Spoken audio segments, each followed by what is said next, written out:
Hey everybody, Super Squee here, the emotionally unstable gamer channel on YouTube.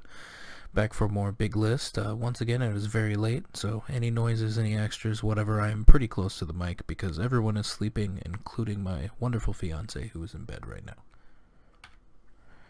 I played Yoshi's Cookie, and I thought this was going to be similar, and was super surprised how unique this puzzle game is. Super fun, simple gameplay that can take you 10 seconds or 20 minutes on a level depending on skill and on RNG. If you like puzzle games and have Switch Online or just want to emulate, it's a good time, especially with a friend. So I thought I was going to be annoyed by this one, honestly, and then I ended up playing a bunch of it with Anna, and it was a lot of fun. There was a lot of back and forth on matches, because it really, we both got, really into it, and there is a lot of RNG, so sometimes it would just completely fuck him, or, it would fuck her, and then sometimes it would fuck me, and sometimes we just, would beat the shit out of each other because we were just faster or we planned our moves ahead. But it's a lot of fun. Definitely like it more than I remember liking Yoshi's Cookie, so I'm kind of excited in a way to see if they add Yoshi's Cookie to the SNES emulation, so I can see if I like that more now that I'm older or not. I expected to hate the older brother in this because the trailers I saw made him seem really annoying, but he turned out to be the best. I love him, and we must protect. I heard a lot of people didn't like this one, and I can only wonder if those people have siblings or if they just hate their siblings. Gorgeous animation as always, and fun characters in an interesting world. Nice to have something different from Disney and not another sequel or live action film that doesn't need to be made. So I really liked the uniqueness that went on with this one. I'm kind of curious how it came to be, how they got Chris Pratt and Tom Holland on this together. If they were just, they had good chemistry or something. Disney was like, hey, you want to be in an animated film? Or, they got approached somehow. Either way, a lot of fun. Really enjoyed it. I like that it's different. I think I've said that 3 times now. Let's move on. This movie has some interesting artistic choices and is really pretty, but otherwise it just seems kinda empty. The story is blah and the music is alright, I guess, but it just seems like the first draft to an idea or something. It had to be a really shitty year for animation for this to even be close to Spirited Away in the running to win an Academy Award. Also, this movie totes made some furries. The wandering ass eyes that these animals give each other, it totally furries, I almost said fories. Furries were born from this movie. I didn't hate it. If you enjoy this movie and you think my opinion on it is shit, that's fine, because that's also your opinion, just like I have my opinion. Keep on enjoying it if you enjoy it, and if you hate it like me, keep hating it.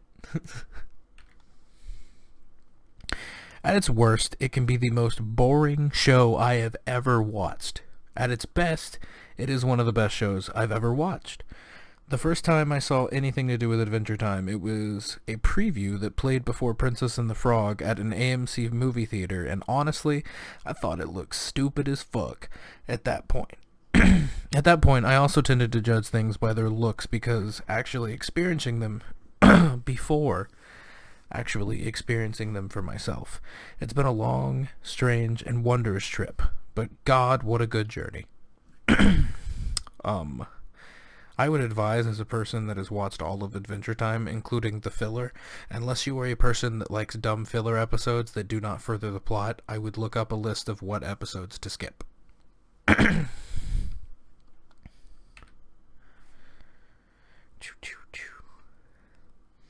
I think part of my fear of worms comes from this film. I love practical effects so much. Don't get me wrong, CGI is awesome, especially when it's done well, but nothing will ever beat practical effects when the time is put in. Obviously, I know some shit can be harder to do outside of CGI, and I think some of the best films are the ones that use both to complement each other. I just found out they had another TV series lined up, and it looked pretty cool from the little bit of a trailer we got, but was canned.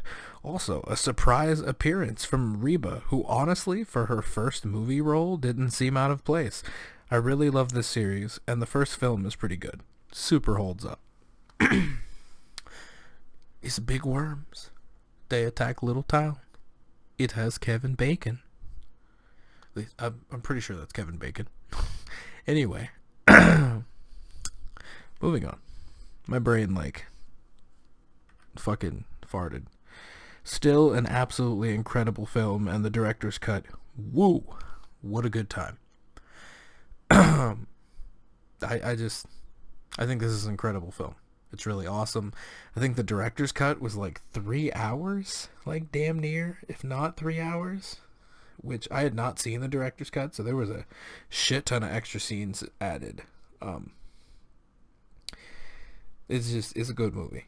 It's a very good movie. Holy fuck, what a ride. So beautiful in all the ways. Also, bait for furries. Not gonna explain why. Watch this fucking movie. Also, I love that Lakeith Stanfield and Tessa Thompson, I don't know if I pronounced Homeboy's name right, so I apologize if I pronounced that incorrectly.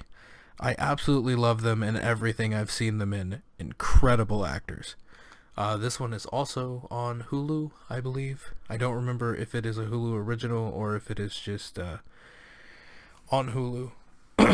But it is wild, and I really liked it. And I say it's wild to a lot of things, because, man, those things be pretty fucking wild. So this one I actually played all of on YouTube, so you got to hear some of my thoughts as I went along, if you want to go check out that series, if you have not. The last time I played Bioshock before this was the first time, and though I thought the game was awesome, there was only so much my teenage brain could understand about it at that point. Now, it is still an awesome, still an incredible and grim and fantastical world filled with askewed morals and sci-fi amazements. I was inspired to play through the game for my YouTube channel because my girlfriend decided to play through it herself. I'm very thankful she did, because watching her play through the entire game reminded me how much fun it is running around Rapture blasting splicers with plasmids. If you are a fan of the FPS genre and want something different that is single player, you owe yourself to check this game out. Excuse me. My girlfriend played through the original release, which is only available on PC if you buy the remaster or if you buy the PS3 Xbox 360 game. I played through the remaster edition. On my PC I had minimal issues, mostly sound related, and only in a few pre-rendered FMVs and the menu. The OG version also has the same issues and had brightness issues, but this seems to only affect some people. That said, I think any way you can play this game is a great way to do so, and comes down to personal choice.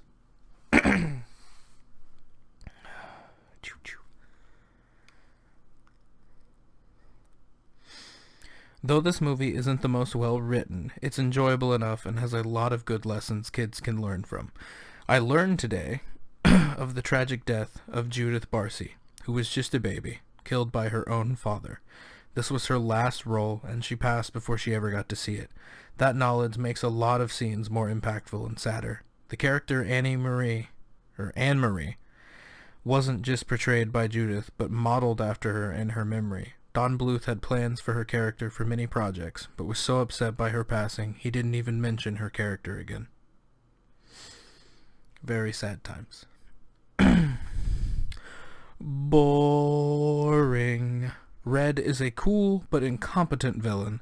The movie is just kind of meh, even compared to the first. I remembered this movie fondly, but it's just kind of empty.